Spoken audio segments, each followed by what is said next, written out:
Hello, everybody. Welcome to G4G on YouTube. I'm Napalm Dawn, and today we're in Magic Legends, the open beta.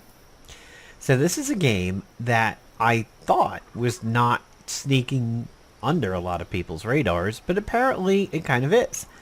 I have some Magic the Gathering friends in my World of Warcraft guild, and they had no idea about this game, let alone the fact that it was coming out as an open beta.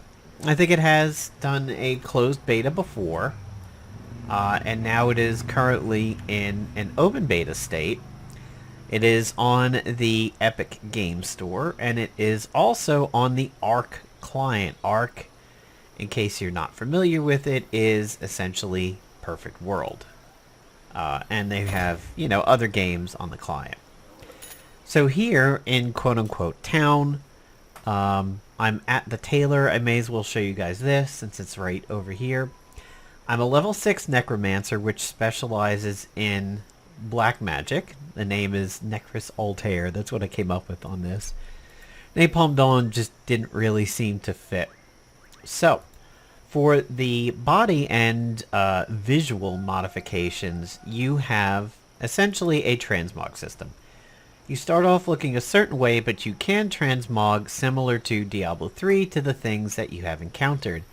I have this headdress, I have the tracker's head wrap, I have the beast collar, which is the more tied to the green planeswalker. However, I like its look here, and I've tailored it to be necromantic.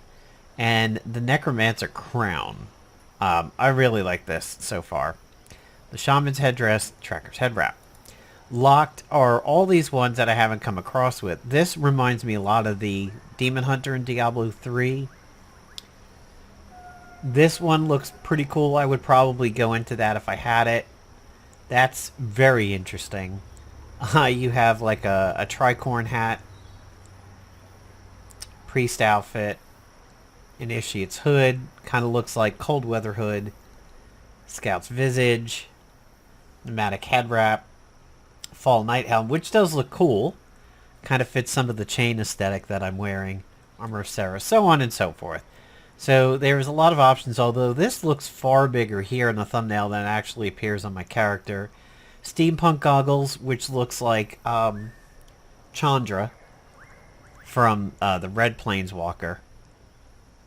And this one, Survivalist, also looks pretty cool. Not exactly necromantic, but still think it's cool. Then you have body wear, and here are some of the things that I've unlocked so far.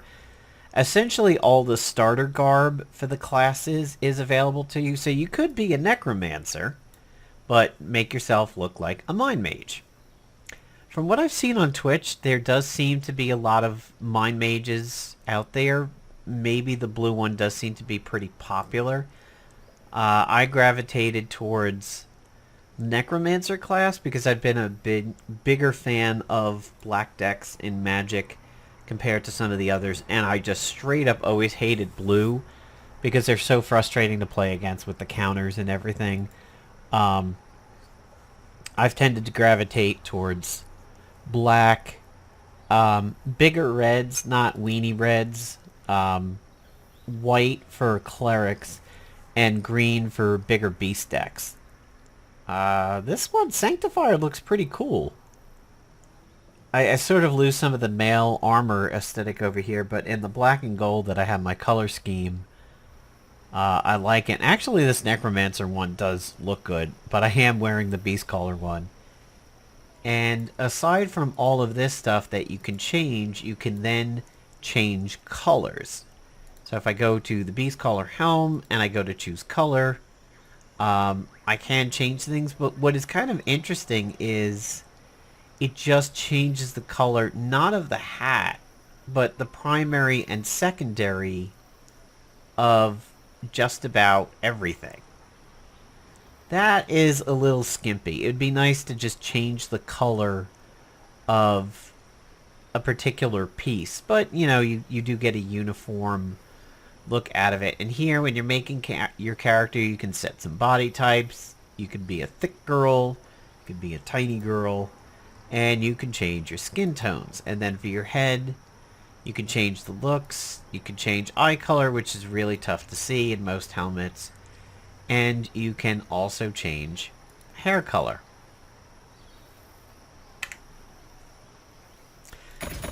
So that's what you can do at the tailor, and you can also do a few other things when you hit F1. Believe it or not, I is not inventory.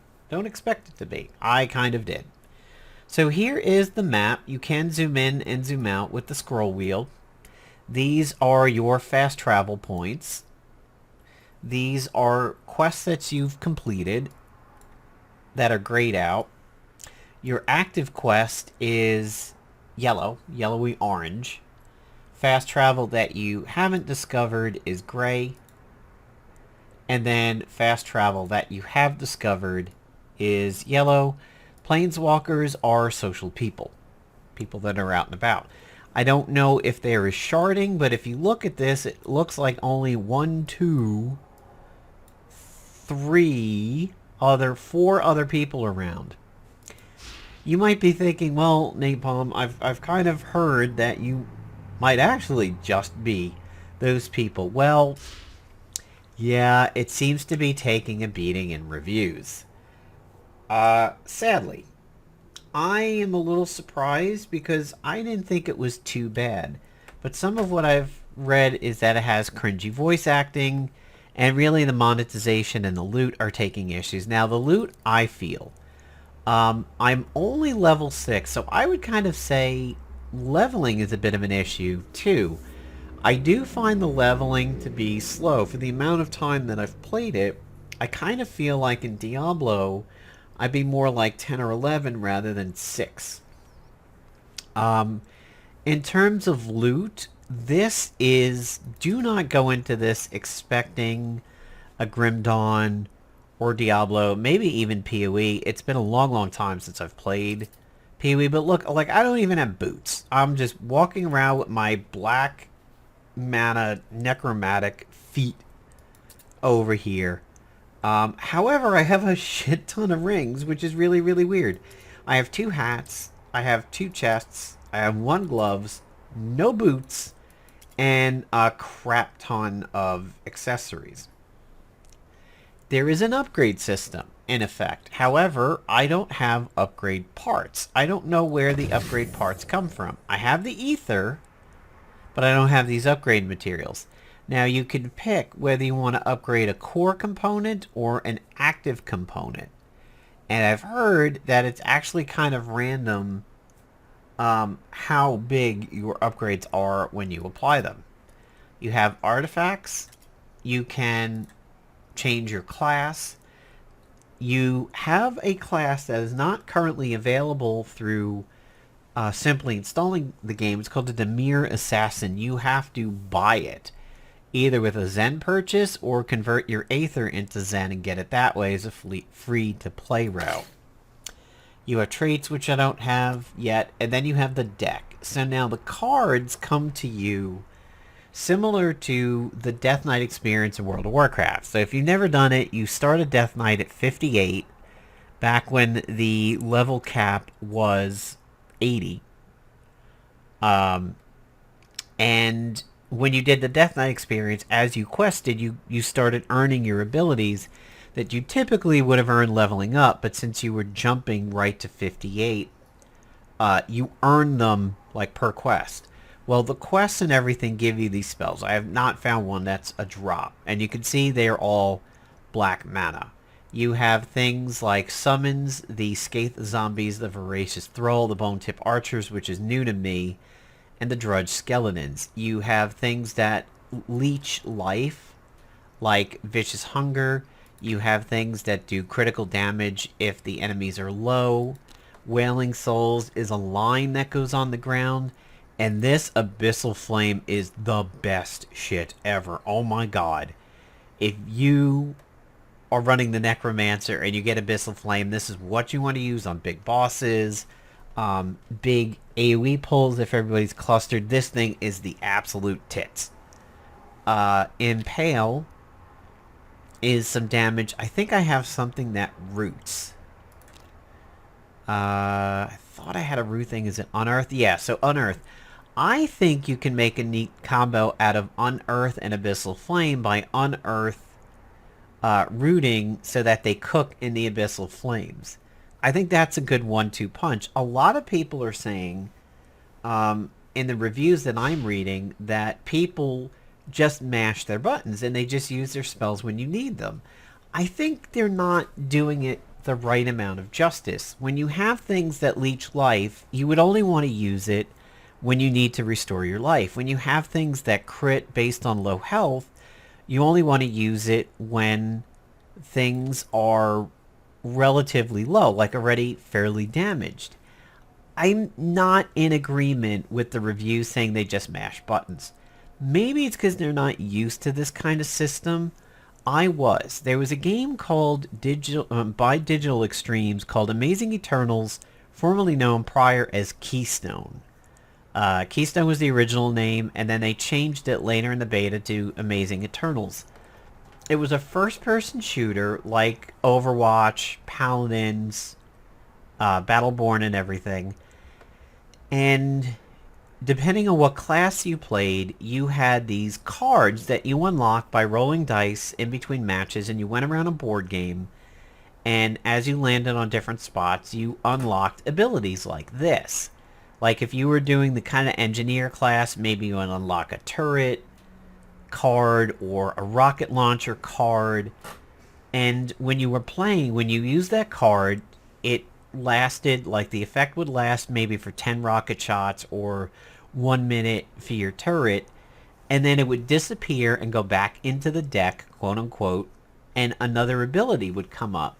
So you had to learn to play things a certain way, and I don't think I can. I wonder if I can change the. It looks like I did change the order there. All my summons are first, and then a bunch of spells, and then the big one. Yeah, there doesn't really seem to be any kind of an order here. You can clone it, you can rename it, you can delete it, and I think you have to spend Zen to get more slots. You also can upgrade a spell depending upon how many pages you've encountered. Now, I am not close to upgrading any spell yet. Believe it or not, this Voracious Thrall, which is uncommon, is one of my higher ones, which is really astounding.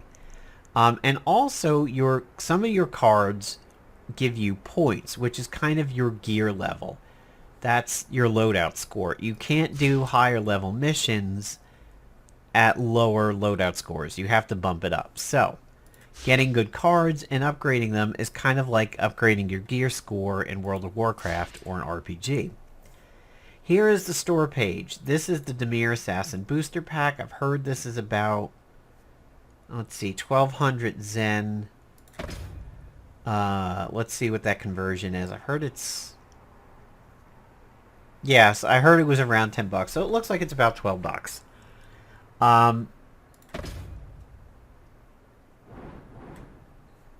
You have that. You have the Planeswalker bundle, which seems very expensive. It's mostly a bunch of outfits. You have the Battle Pass, which is not particularly expensive.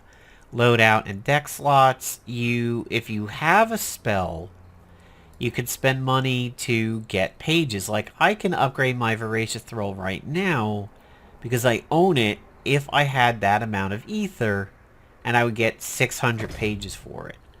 I'm not a white caster, so I don't have this, and at least it warns you, so you're not going to make an accidental purchase.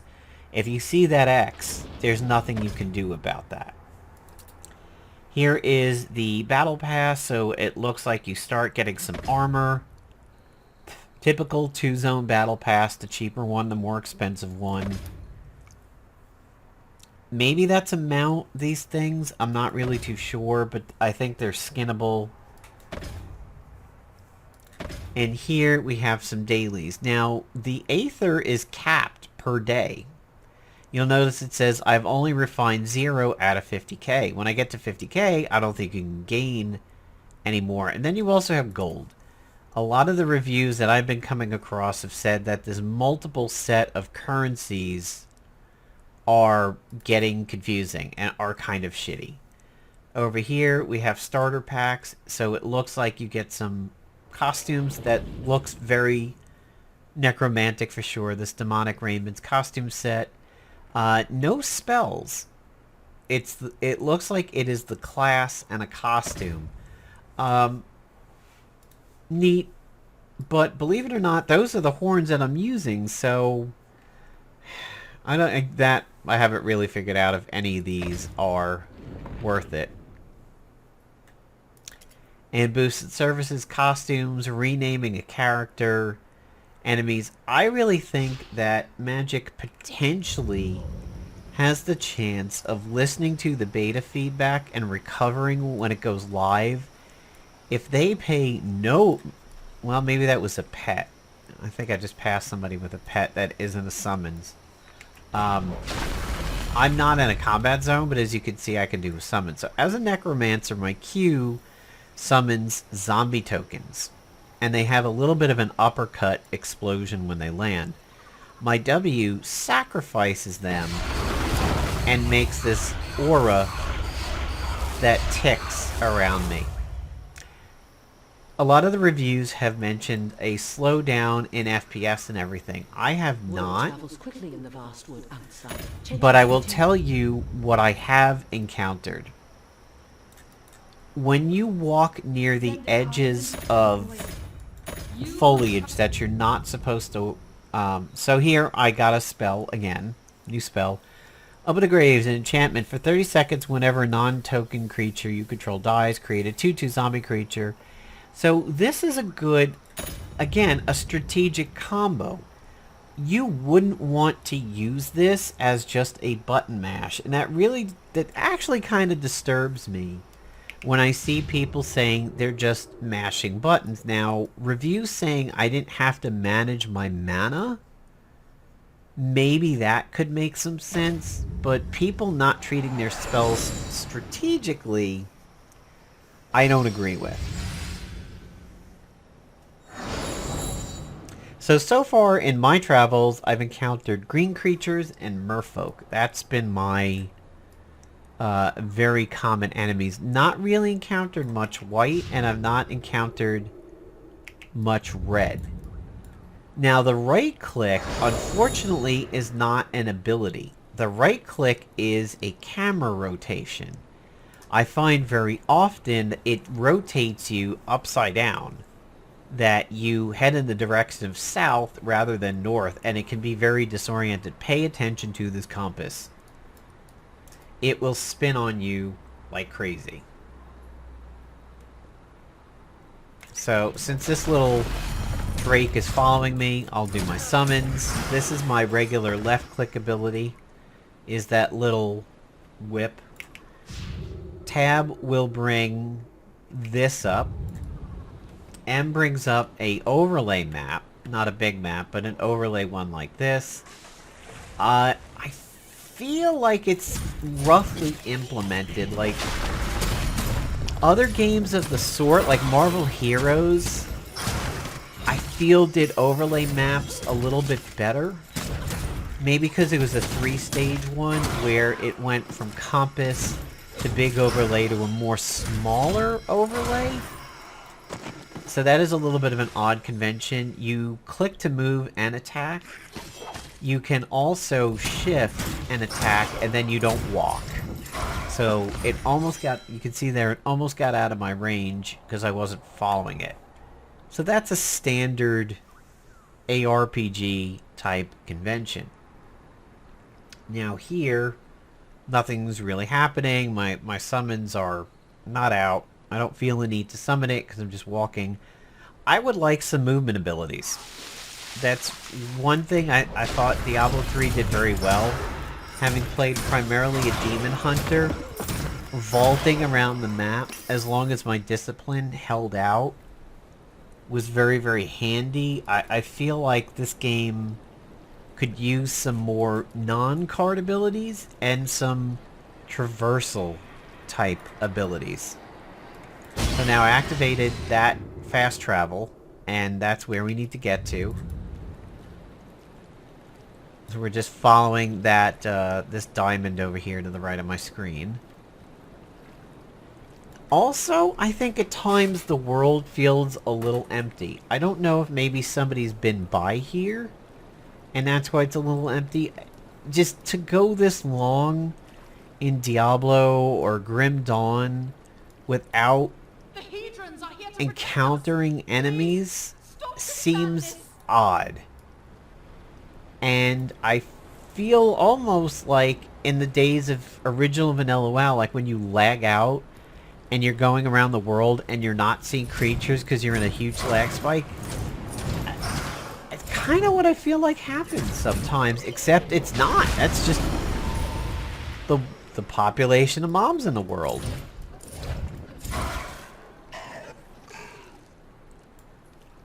So now I have some kind of a new objective, and it's down here, but it oddly does not have a title. Since he repopped, I'm going to go ahead and grab him. So there's the Voracious Thrall.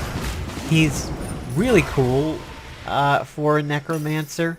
He does a tongue attack that pulls mobs in, and it's kind of amusing and funny when he does it.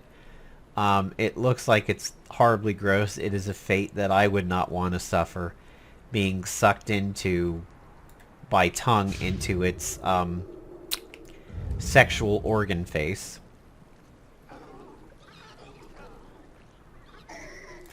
And things, you know, kind of surprised that, like that whirlpool. There it goes, there it goes. Glad I caught it on video. The green orbs are health. This is an overcharged mana bar here at the E. I just got told by the game what it does and had it unlocked, like, just as I stopped the game last night.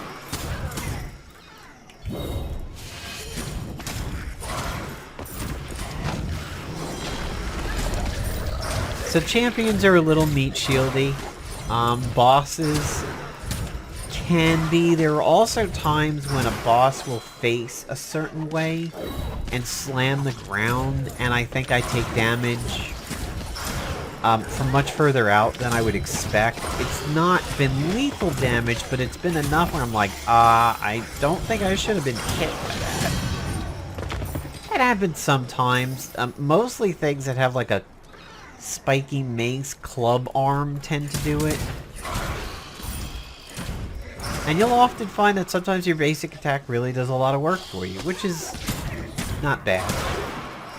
So right now, available in my deck is, as soon as I kill this couple drakes over here, Wailing Souls, which is the line, Impale, which is up from the ground, Unearth, which is the root, and then Open the Graves, which essentially reanimates my summons. So drop the skeletons. Now, because it's a champion, it didn't get knocked up. This is my line spell. Good for stationary creatures. Sometimes when that thrall comes back on screen, I attack it thinking it's an enemy. And you don't have to keep clicking to do your basic attack. You can actually just hold the mouse button down.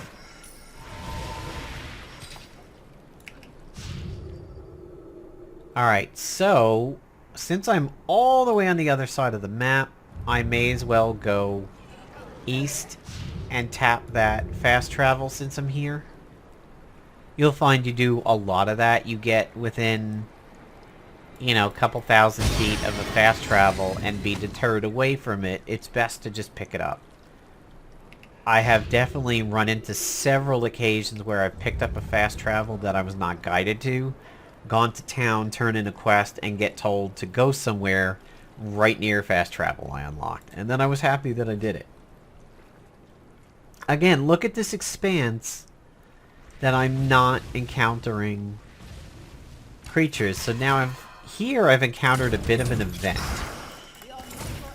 And this is a common type of event you run into in the map where you protect or attack, depending on what the scenario is. You attack like control points in a region.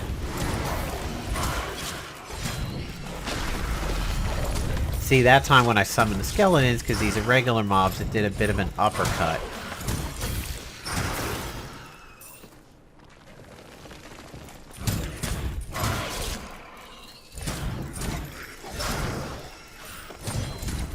Right now, not really feeling a need to do much in the way of spells. My basic attack is getting things done. On that one, I did the spell that lifelinks, or drains health and gives it to me, even though I didn't really need the help. You see these elven marksmen, and you kind of think they're supposed to be friendly. Wait and see if you see the red bar, because a lot of times they're not. You encounter a bunch in the beginning that are, and when they show up as enemies, a lot of times they seem to be shooting monsters, and you're like, oh, these guys are friendly, and then you realize, oh, wait a minute, nope. So here, this is the type of champion or elite that I mentioned will slam the ground and seems to hit you from further away than it should. So there's the Butcher. This is the one that I should use when somebody's low on health for the crit. He was below 50%, so it hit pretty hard. And here is my big favorite.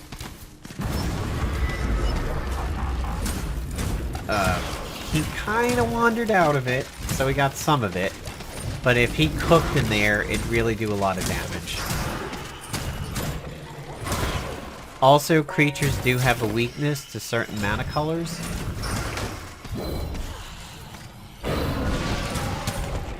So now I did the enchantment that if my summons are killed, I get them back.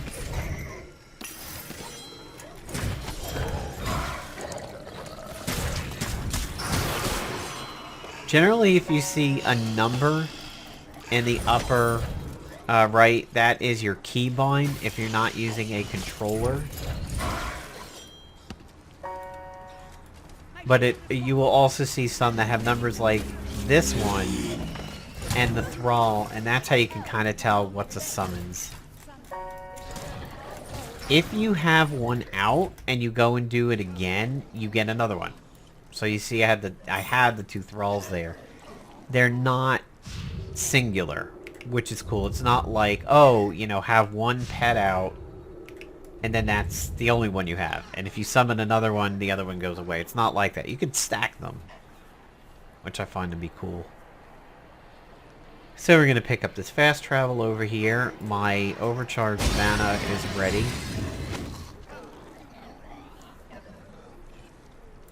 But you don't want to use that willy-nilly. So we're just going to continue west to the next fast travel point. And we'll probably wrap up the video over there. Overall, I feel like the game has some issues. I also kind of believe that when you see this display and everything, and you know it'll be on consoles, and you can do it with a controller on PC, I wonder if we will cross up and see a mobile version of this, because I can imagine all of this just being tappable on screen. Here's your health, here's your mana. I feel like these could be tap screen controls very, very easily. And if it shows up on the Switch, I think that'll definitely be a test of whether or not we could ever see this on mobile.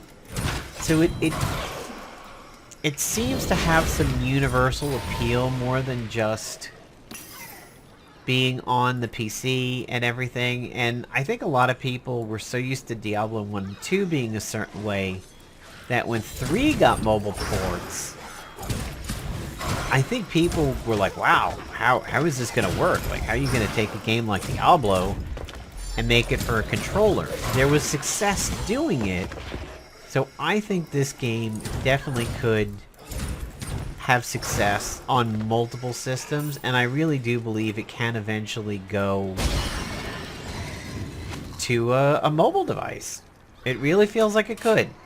And it might get more value that way. People might not want to spend console time or PC time playing this game and feel like the monetization's maybe not that great to do it that way, but as a mobile game, I think it would look good, and I think it would make a great mobile offering. So, I just did that little piddly quest, and now I'm back in town. That's one thing that does get me about the game. So again, my compass flip. That gets annoying. You go out, you barely do something, and then you come back to town. Is it super easy to come back to town? Yes. Is it super easy to get back where you were?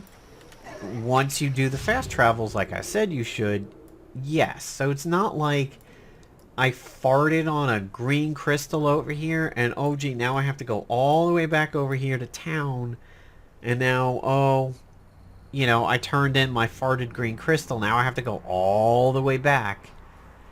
It's not fast travels. There are a lot of flight paths. If you were to compare this to an RPG like WoW, you do get a really robust amount of quote-unquote flight paths or travel paths over here. So as long as you're doing your unlocks, you're pretty good. And to come back to town just to basically say, yeah, here's my farted green crystal, and he's like, okay, take this farted green crystal, put it on an altar, and protect it for 5 minutes. And then you bring up the map, and it's like all the way on the west side of the map. It's not cumbersome. It's not annoying. So now remember, I ended up over here at, like, Tide Pool. And now, hey look, there it is, case in point. I unlocked that because it was out of my way. And now, perfect, I just click it. Tiny little bit of a teleport. Very, very quick cutscene. And boom. We are right over here where we need to be. That's why I'm saying go unlock the fast travels when you see them. Now, I did see that I got a little bit of loot. So let's go to loadout and equipment. Not a head, not a chest, or not a arm guards. It seems to have been a chest. So I'm wearing one that says if I drop below 90% max health, creatures I control gain might. Full spell hand and cast a spell, gain lesser mana regeneration. That seems pretty cool. Lose at least 20% life from a single source of damage, but it's red mana sorcery potency, which is why I'm not using it. This one was just better. I think I perhaps got some new rings. I think that little dot that was right there meant this is what was new. Activate your secondary. Again, green mana, not useful to me. I'm not too sure what it means by my secondary, unless it means my W. That would certainly make some sense. But right now I'm wearing maximum health and deal an additional 12 damage times the toughness of your highest toughness creature you control. And I'm wearing black mana creature health. This one just makes sense. This was brain dead obvious. Still don't have some boots. And here in my library, Grim Revival was that new card that I got. So overall, I have fun with it. I enjoy playing it. I'm less critical of it than the reviews that I've seen. I'm not really pushing the money part of it, so I don't know if it's cheap or expensive. I haven't even looked over there. Will I play it when it comes live? Yes. Will it be something I play every single night like Overwatch or World of Warcraft? Probably not. It may compete with the amount of frequency that I do like Heroes of the Storm or Diablo 3. But since we're not getting Diablo 4 likely in 2021, this may tide you over. If you are a Magic the Gathering fan and just like to consume things in the Magic universe, similar to the way that you would like to consume things in the Marvel universe, or at least try them, I think the game is worth it. So this is a essentially an arena, quote-unquote, that I'm about ready to play. It's an instance, or like a dungeon. When I click on it to go in, I can choose difficulties, which I can't because I'm not done with the story, and I don't have that loadout score. And I'm not 30 for the higher ones. I can't do a regional enchantment, and I can't do world enchantments. I can set whether I want to do public or I want to do private, which is what I've been doing. And creatures in here are weak to red, and they are weak to green, of which I have neither. I have black.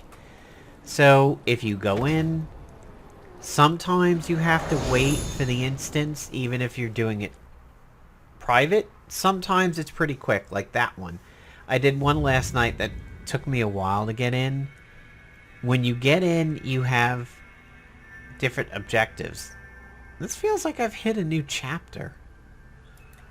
That's kind of a little fancy for doing a dungeon, but, you know, sometimes you have to protect a crystal from waves. Good, you have come. Or do multiple crystals in a map. Oddly enough, you cannot see the map of these things. You can see this map, the overlay map, but you can't see an actual big one. It like straight up rejects you from having that. I also find a little bit of exploration is helpful. That is bad. That is like a random AoE route that goes off. Don't stand in that. It doesn't really seem to root enemies. It's just a friendly root spell. So here I'm on the back. See, okay, this is it. This is what I was talking about. Pushing up against these rocks does not smoothly bounce me off of them and kind of like greased skid let me go by. It's a little bit better now, but sometimes it will just seriously jerk the screen. And it's really distracting when it happens. I would like edges to be a bit smoother as I bounce off them, rather than this almost like a straight up screen shake.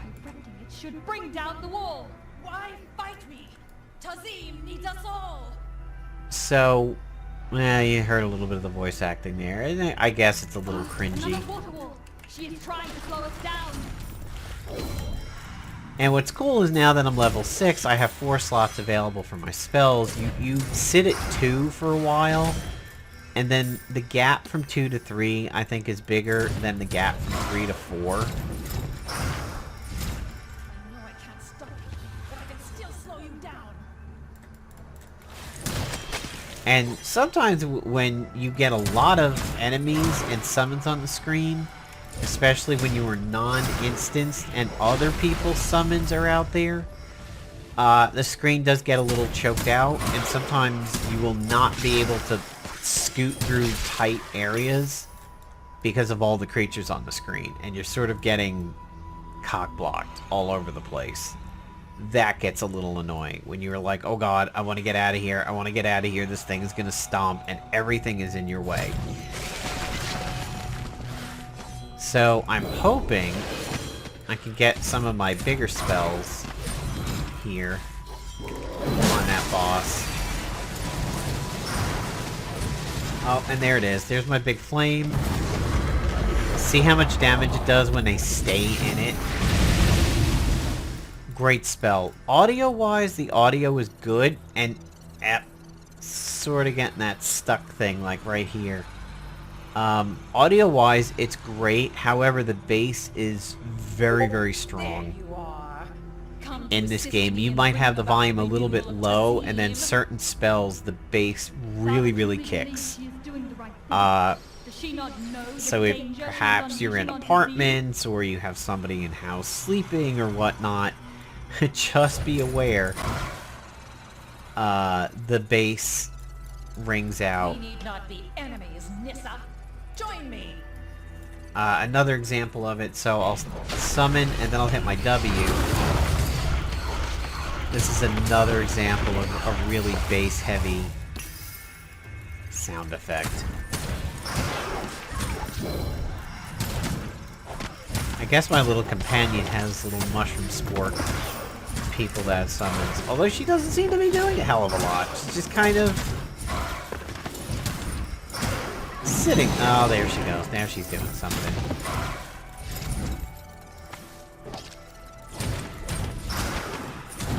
Hedrons are these crystals that often do a lot of stuff on the maps that you're in. There's my line spell.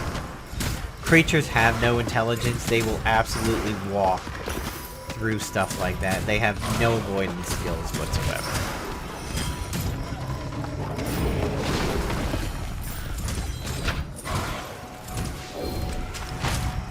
You also have, I think it's T. T tells... Oh, that's a friendly. T tells your summons to attack the target you just hit T on.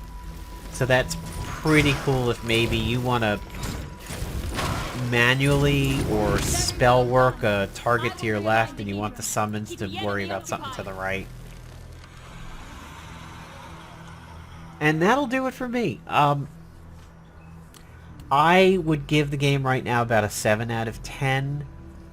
It hasn't hooked me, but I don't think it's awful, and I do believe it has the potential, if they listen to the beta community, to make changes when the game goes live to make it better. And I think confusion of monetization is one of the things they're probably going to have to work on, and optimization of the FPS dips that people are getting. I would like to see some smoother clipping on the foliage to not shake my screen, but it is, you know, it is fun. I think they don't have to do anything to fix the complaint about people button mashing spells. I think they're just not being judicious or planning in its usage. And I think that's on the player and not actually on the game. By the way, these sphinxes are absolute dicks. Always be on their hips. See, I can't get around that plant summons to get on the guy's hip.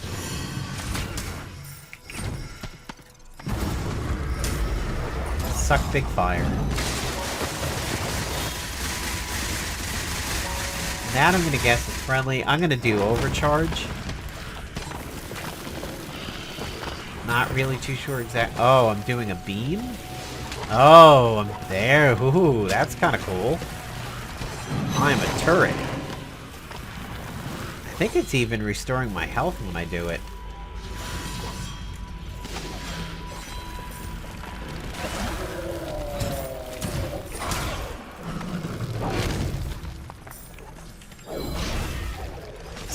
So the impale there was a bit of an interrupt. If I saw the guy was about ready to charge up those spikes, and I timed that impale at the right time, I bet I would have interrupted the spikes. And that kind of proves my point that people saying it's a button masher are... It's their own fault for saying that. I don't think the game promotes that, and I think they're not being strategic enough.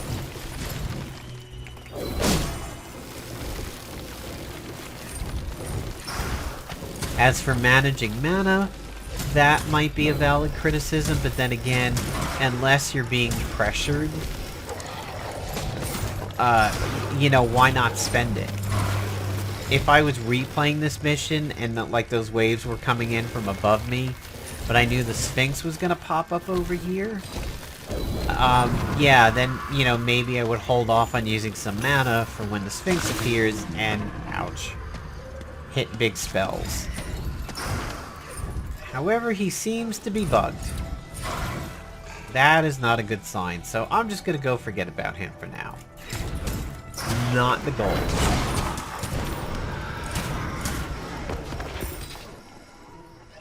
So far I've proven a bunch of my own points in my video, and then it bugged. Proving what some other people have said. I haven't really read a whole lot about bugs, though. That's not one of the complaints that I've really read about. And again, talking about the strategic use of spells, why would I sacrifice my zombies and the big AoE spell if I'm not being assaulted by a bunch of, you know, AoE, like a bunch of little dudes around me.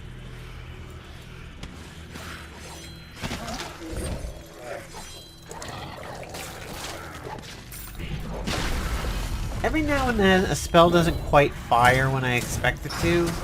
Like, I'll hit the card ability, and nothing will happen. That, I admit, happens occasionally. And again, kind of getting body blocked by a lot of things here.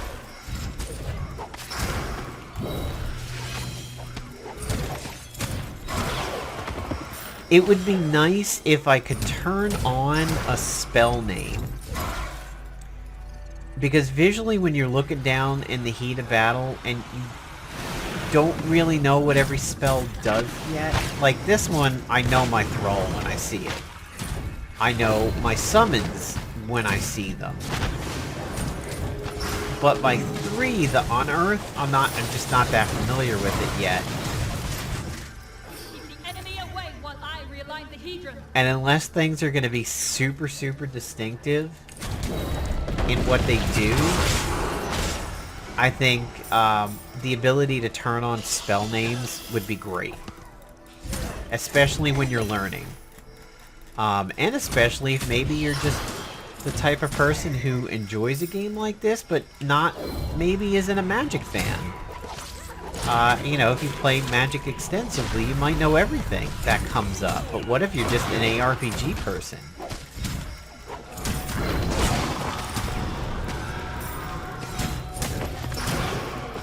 I'm under attack. Yeah, I know you are. I'm helping.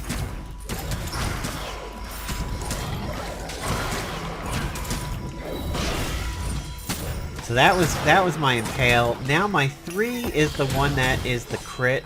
Yeah. That's the Axe one that does the better damage if they're below 50%. You kind of get used to them after a while. But in the beginning, I think it would be really helpful if you can turn on spell names. Okay, so I think we've hit about every topic that I want to talk about. I think it's about a 7.5, maybe a 7 out of 10. It could potentially come to an 8, maybe an 8.25, if they listen to the community before the game goes live. Marvel's Avengers, for example, didn't fully do it. Some games do. Some games don't. The fact that this is tied to Perfect World probably means they won't listen, and the greed factors will definitely stay in place. A lot of previous games, when you hear that they're going to Perfect World, like Gigantic, it's kind of considered the kiss of death. So, that's what I've got for you guys today on this. I think while it's an open beta, play it, try it out while it's, you know, completely risk-free.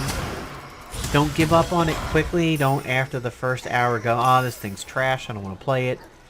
Try it for, you know, 5 to 10 hours.